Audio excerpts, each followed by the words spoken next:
Para quien tenga una mínima concepción del derecho, el primer derecho es la vida.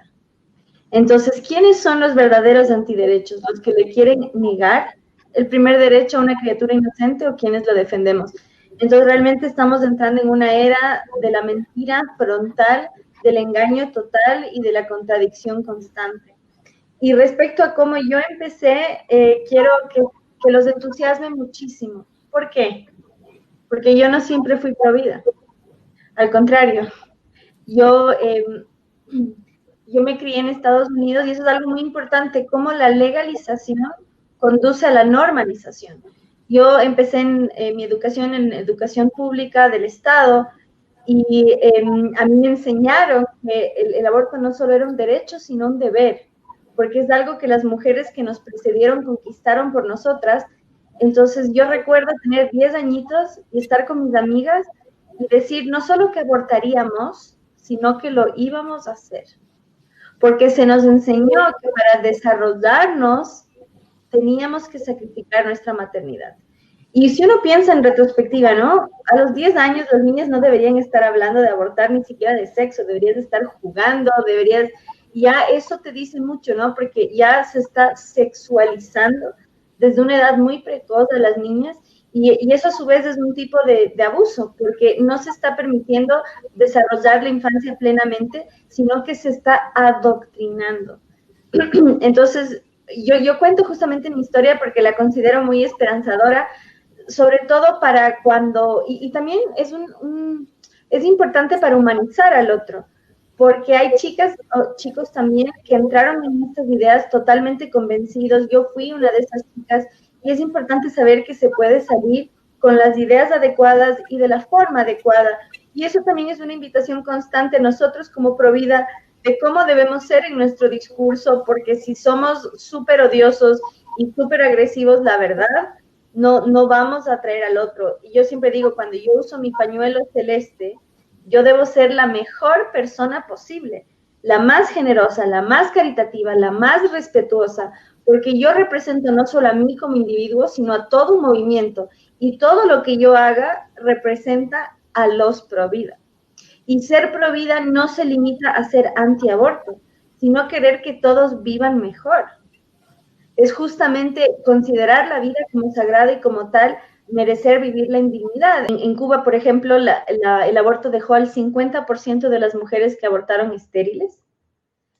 Y un dato muy importante, y eso sobre todo va a impactar a las personas, ojalá, que adhirieron al feminismo, el aborto legal permite el aborto selectivo. Entonces yo veo una ecografía, veo que va a ser niña.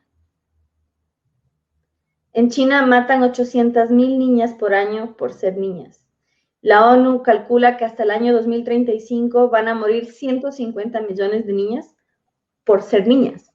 Y el feminismo dice que lucha contra la violencia hacia la mujer, pero en realidad lo institucionaliza, porque el aborto también es violento hacia la mujer que lo sufre. Requiere pérdidas de sangre, puede haber perforaciones uterinas, precisamente porque el canal vaginal es un conducto profundo, entonces es un proceso ciego que se llama, porque realmente no ven todo el trayecto. Entonces es una práctica que, con consecuencias. Ya digo, Cuba, que es reconocido como el super sistema de salud, dejó estéril a la mitad de sus mujeres. Y a nosotros nos dicen retrógrados por defender la vida, mientras ellos celebran el sacrificio humano. Es decir, los verdaderos retrógradas, y esto les puede servir como para agregarle chispa, cuando nos dicen medievales, porque a menudo nos dicen medievales, yo les digo, ojalá ustedes fuesen tan avanzados como nosotros, porque siguen en la edad de piedra con sacrificios humanos. Así que yo soy pro vida y doy las gracias porque me ha hecho mejor persona en todo el sentido de la palabra, porque desde que me asumo pro vida, no me limito a ser antiaborto. Soy voluntaria en hospitales infantiles, en orfanatos, doy de comer a la gente en la calle, justamente porque te dicen, es que a los pro vida solo les importa que la gente nazca. Entonces tú tienes que decirle, para ti es mejor que estén muertos a que estén en la calle. Yo trabajo para que las personas de la calle estén mejor, tú les deseas la muerte. Bueno, Mamela, gracias por tu historia. Así como esa, deben haber igual muchas personas actualmente que están viviendo eso, ¿no? Que están abrazando el feminismo. Entonces, según tu conocimiento, ¿de dónde proviene o inicia este movimiento, o si se podría decir esta moda? ¿Y por qué las personas están tan arraigadas a esto? Bueno, justo en los talleres de historia hay una frase que me encanta que dice, el feminismo no tiene madre, tiene padre. Al término se le adjudica a un hombre, a Charles Fourier, que era socialista utópico, y yo lo he bautizado el primer aliado feminista. ¿Por qué? Él estaba en contra del matrimonio porque decía que iba a afectar los derechos de la mujer. Si vemos la conducta humana en rangos antropológicos, el macho alfa es padre, proveedor y protector. ¿Qué es el beta? Yo sé que soy un poco cruda, pero bueno. Contrario al proveedor, el beta, ni se diga el omega y demás estratos, son carroñeros. Entonces, el carroñero es temporal. ¿Cómo asumes tú la sexualidad? Y eso es también importante en el rol del hombre, porque limitan a la mujer y el hombre también tiene que ver. El que tiene esta visión de padre protector y proveedor es un hombre que cuando comparte intimidad contigo, comparte también una visión a largo plazo. Y él sabe que si va a tener un hijo contigo es parte de ese proyecto compartido. Y él no te va a dejar sola, sino que te ofrece algo, estabilidad. El carroñero, el beta, el aliado, te ofrece temporalidad. Dice, no, ¿para qué ser monógamos? Si podemos ser libres. La noción de libertad, este libertinaje que ofrecen los aliados feministas, ¿qué te está diciendo? Yo no te valoro lo suficiente como para estar solo contigo y respetarte y cuidar de tu cuerpo y no exponerte a enfermedades venéreas, porque esa es otra cosa, ¿no? El tema del aborto ha quitado a las enfermedades venéreas del panorama, ¿no? Con tal que podamos eliminar al niño, a la criatura, ¿no? Mágicamente van a desaparecer, o sea, ni está en el panorama. Entonces, este tipo de hombre, ¿qué le ofrece a la mujer? Nada, impulso. Entonces, es gracioso porque nos llaman a nosotros retrógradas, pero ellos asumen su sexualidad de forma animal. Entonces, nos llaman a nosotros retrógradas por tener valores tradicionales, cuando los verdaderos retrógrados son ellos que dicen, bueno, tengo ganas, ahora lo hago y pues si me embarazo me lo saco. Es importante destacar justamente que el fundador o el que crea este término es hombre, no mujer, y tenía esta mentalidad y era socialista. ¿Por qué está tan de moda? Bueno, primero porque pasamos más tiempo en la escuela que con nuestras familias y eso es muy importante. Nuestra lengua es materna precisamente porque la mujer es la transmisora de la tradición oral, es decir, la mujer es la que guía el lenguaje. Entonces, acorde menor es la participación de nuestras madres en nuestra educación, más permeables somos a estas ideas. El feminismo no toma en cuenta el aporte de la mujer de antes. Al contrario, es una ideología tan soberbia, tan arrogante, que cree que ellas saben cómo deben ser las cosas en lugar de aprender del ejemplo. Entonces, para ellas, el ejemplo de la mujer nunca es valioso. De hecho, se divide en muchas olas, ¿no? Y muchas hablan de un feminismo liberal, que es justamente el que viene de la Revolución Francesa. Y una de ellas justamente destacaba que la mujer es algo que debe ser superado, porque los intereses de la mujer son muy superficiales, muy banales. Entonces, incluso desde la precuela o los primeros estados del feminismo, nunca se ha elevado, ni enaltecido, ni respetado, ni valorado la feminidad, sino siempre se lo ha visto como algo defectuoso. Y como algo defectuoso debe ser eliminado, superado y convertido. Básicamente, este movimiento se ha valido de la mentira y del lamento. En Argentina, la consigna Ni Una Menos fue la que permitió la legalización del aborto. Una chica jovencita le cuenta a su enamorado que está embarazada y él la mata. Y todas las marchas que fueron agrupando por el dolor de esa muerte, luego se convirtieron en marchas por el aborto. Y la madre dice, pero si mi hija murió por no querer abortar, por no querer matar a su hijo, y ustedes están usando la muerte para matar a criaturas inocentes, o sea, ella perdió a su hija y a su nieto. Entonces, juegan con esta emocionalidad tan fuerte, cogen, perdón, no sé si ustedes dicen ese verbo, en algunos países se dice, otros no, bueno, toman ejemplos muy lamentables, muy tristes, para conveniencia de su causa. Y dice, nos matan por ser mujeres. Y esa es otra mentira terrible, terrible. Y de hecho, cuando sí nos matan por ser mujeres, como cuando ven una ecografía que dices niña, no solo que hacen silencio, sino que lo aplauden. Y eso es muy importante entender qué pasa en la tercera ola del feminismo, que es el feminismo de género, el de Simone de Beauvoir, que dice, no se nace mujer, se llega a serlo. Que en español se ha traducido con la rima, no se nace mujer, se hace. Y esto es muy conveniente. Si no reconocen a la mujer como realidad biológica, entonces eso facilita el genocidio real que existe contra la mujer intrauterina. El feminismo pone en tal peligro a la mujer porque nunca permite que se nos considere alguien capaces de salir adelante, capaces de defendernos, capaces de ser agresivas sexualmente y agredir a otros, ¿no? Nosotras somos siempre víctimas, siempre víctimas. Entonces, cuando tú sales sola a la calle, no te hacen sentir valiente y segura, sino con un miedo increíble. Entonces, bueno, yo nunca me he dejado afectar, al menos en mi vida adulta, de adolescente, tristemente fui más ignorante. Justamente eso, no nos hacen sentir poderosas, nos hacen sentir empoderadas. Entonces realmente caen en esto porque hay un gran sistema de propaganda. Dato importante, la ONU tiene el organismo ONU Mujeres. ¿No se supone que el feminismo es igualdad? ¿Por qué no hay ONU Varones? Vos que tenés muchísimo más experiencia en todo lo que es la historia y la política, seguramente que sí, nos puedes explicar en qué le puede convenir al socialismo o a la izquierda todos estos movimientos, ya sea del feminismo, el LGTB, lo del aborto, todo esto que ellos mismos lo están promulgando, ¿no? Como bien lo dijiste en Argentina. O sea, si bien Argentina, la mayoría es pro vida, ¿no? En las encuestas salía que no es que son mayoría y que la gente lo pedía. Sí, son minoría, es verdad que hacen más bulla o más ruido, podría decirse, sí. Pero en realidad no les interesa qué es lo que quiere la gente, sino esta minoría fueron más influencia que lo que de verdad quería el país, ¿no? Bueno, primero que nada, es muy importante cuando se habla de feminismo radical, se asume que es un grupito chiquito aislado, pero la palabra radical viene de raíz. El feminismo, mientras más violento, es más fiel a sus raíces.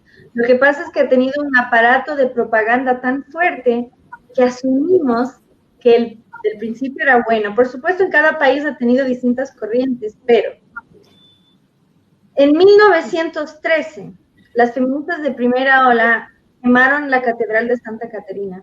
En 1909 le azotaron a Winston Churchill con un látigo y le abrieron así el rostro. De hecho, el feminismo de primera ola, las sufragistas fueron denominadas terroristas. Por ejemplo, en 1914 entraron a cuchillar cuadros porque aducían que los estándares o los estereotipos de belleza había que acabar con ellos. Entonces, todo lo que estamos viendo ahora ya pasó. Y esto la mayoría no lo sabe, pero las que sí saben que logran sus objetivos con la violencia y por eso aplican la violencia. Y por eso es importante saber no solo de historia, sino también de la historia de las palabras y cómo radical viene de raíz. Y cuál es, de hecho, al feminismo de primera ola se le adjudica la invención de la carta bomba, ¿no? Pero al final no, sí fue inventado antes, pero lo utilizaban. De hecho, para los que son protectores de animales, las feministas de la primera ola se arrojaban delante de caballos durante carreras para que las pisoteen y las maten. Y en el camino mataban también a los caballos. Entonces, y usaban explosivos, en fin. Las de ahora en violencia no son nada en comparación a las primeras. Y otra cosa, bueno, con eso cierro porque no quiero agotar tanto tiempo, fueron promotoras del servicio militar obligatorio en Inglaterra, que fueron las precursoras. Si el feminismo en verdad se tratase de igualdad, en la Primera Guerra Mundial habrían ofrecido ir a la guerra ellas también en igualdad de condiciones, pero no lo hicieron. Exigían que vayan los hombres de cualquier edad, no solo mayores de edad. Y de hecho hubo un índice de suicidio adolescente muy elevado porque los cubrían con plumas blancas, como llamándolos gallinas. Hicieron una campaña psicológica para amedrentar a los varones a ir a la guerra. Bueno, cierro el capítulo histórico.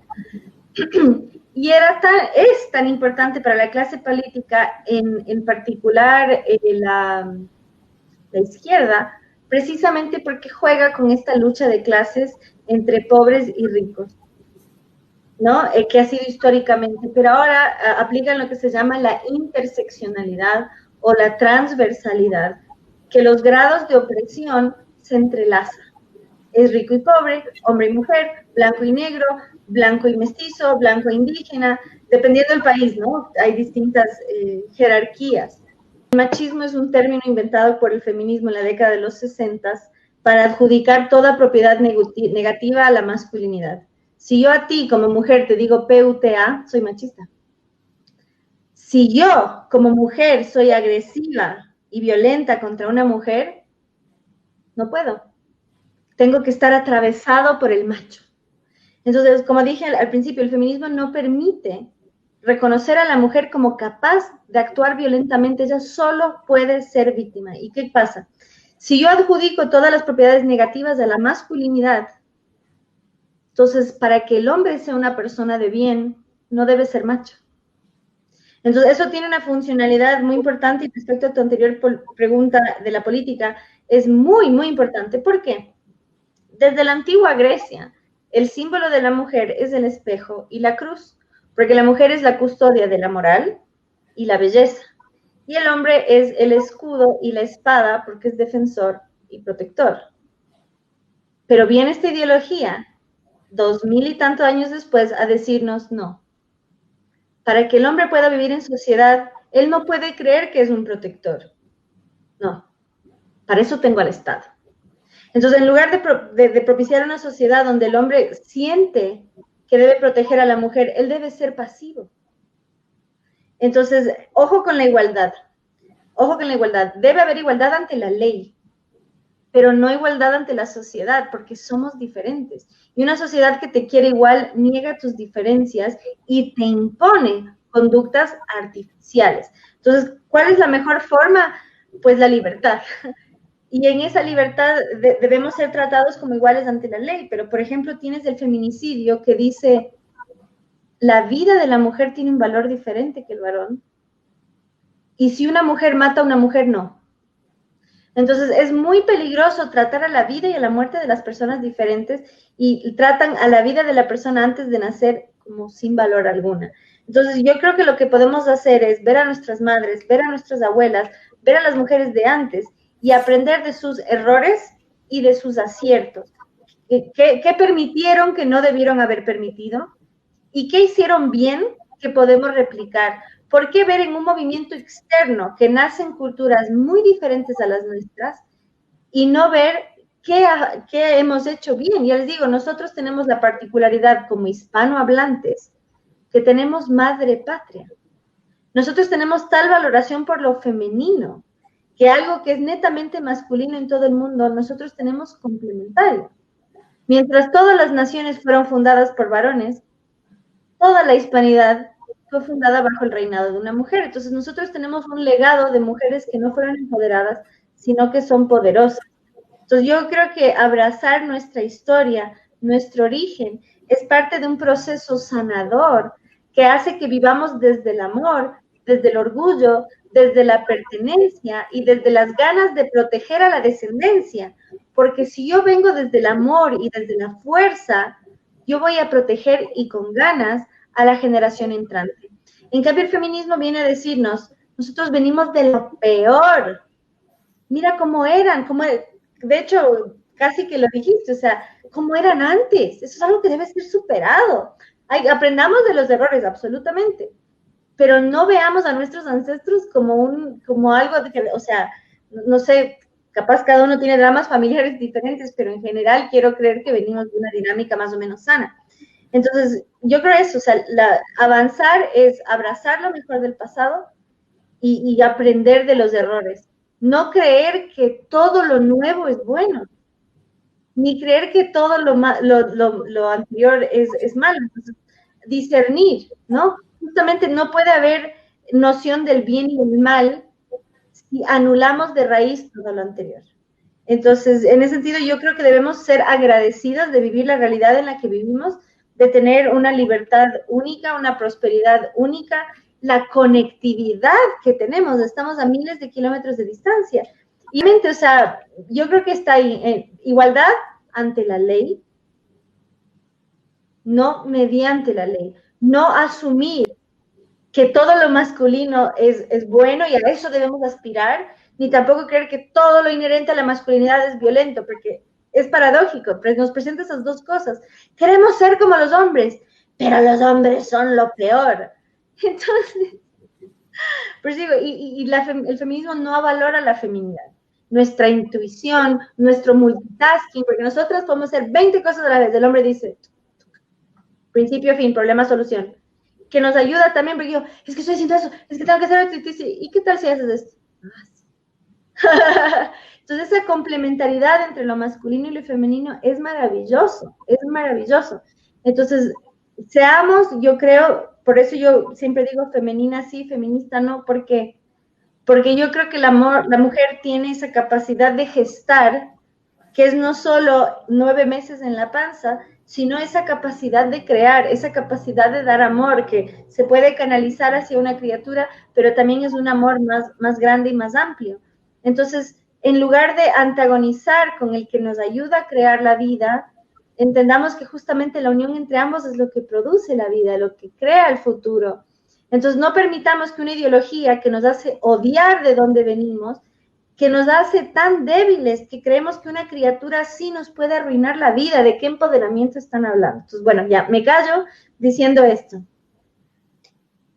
No permitan que una ideología que se alimenta del odio a tus raíces, a tu persona y al futuro te diga cómo es ser mujer.